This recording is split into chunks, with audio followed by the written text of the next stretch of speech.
That's right. Yeah, it's just a reminder that we are in that transition month. November can give us a lot. I mean, just 3 days ago, our temperatures were almost up to 70 degrees.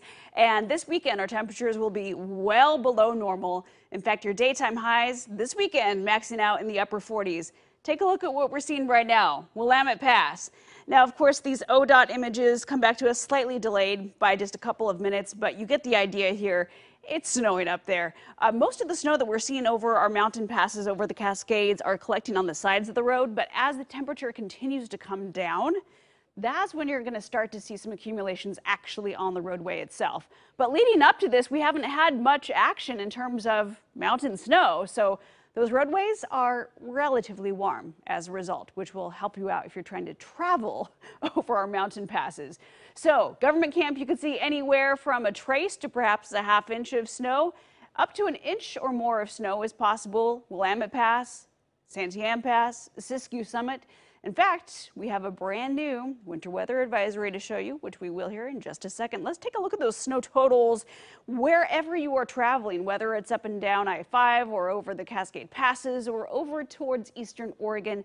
If you're anywhere at 3,000 feet and above, you're likely to run into some snow this weekend, but especially as you head down a little bit further south, down towards Sisters and Mount Bachelor, and then over towards the east for the second part of your weekend.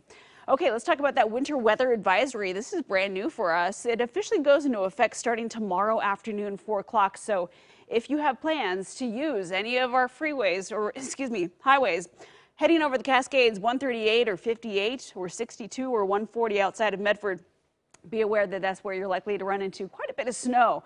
So Cascade and Siskiyou passes anywhere from 2 to 5 inches possible. That coupled with wind gusts up to 30 miles per hour could make driving pretty difficult. Again, this winter weather advisory goes into effect starting tomorrow afternoon at 4 o'clock, lasting through Sunday morning. And also, this is going to expire pretty soon, but a high surf advisory if you're still out and about at the coast tomorrow morning. Wave heights maxing out at 20 to 23 feet, but that hazardous seas warning continues all the way through Monday morning, so it'll be a bit turbulent out there if you're heading south of Florence.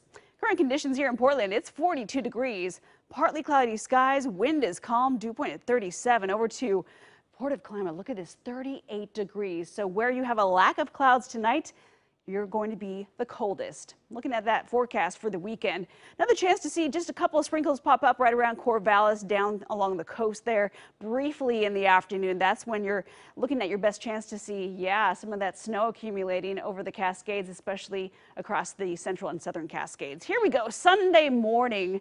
All that snow transitions off to the east. Pendleton looking at possible accumulations close to about a ½ inch. Okay, here we go Monday. Yeah, we're diving into the middle of next week. We are going to see a series of systems coming through all the way through Veterans Day, Thursday, and Friday of next week. Pretty wet week ahead and possibly pretty windy as we get to next Saturday. We'll be watching that system closely. Here's your 7-day forecast. So here in the valley, really cold temperatures, daytime highs in the upper 40s for you by Sunday. Overnight temperatures right around freezing Sunday night into Monday morning. And then back to some rainy days with temperatures maxing out right around 50 degrees next week. All right, Natasha, don't go to bed because AJ